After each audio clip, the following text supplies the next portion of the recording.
vuol dire che per questi qui non riescono ad accoglierli, cioè ad ospitarli?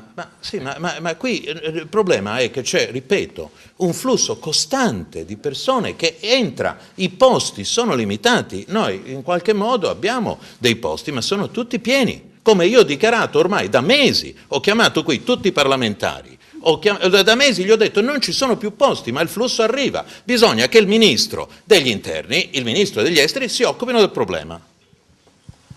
Ci sono ancora, anche però neanche caserma Piave, ad esempio ce ne sono altri.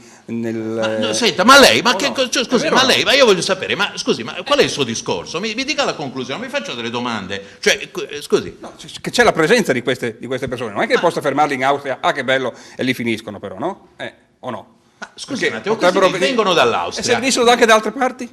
Udine come li accoglie? Allora. Ma questi vengono dall'Austria, non ho capito la sua domanda.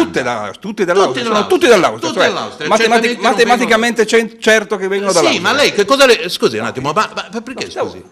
Ma perché mi se venissero da altre parti, in dubbio la mia parola? Scusi. Se venissero da altre parti, cosa fa il comune di Udine? Ma non lo so, quando verranno da altre parti lo vedremo.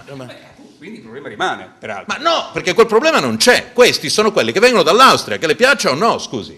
O che piaccia al ministro Alfano o no, questi vengono dall'Austria.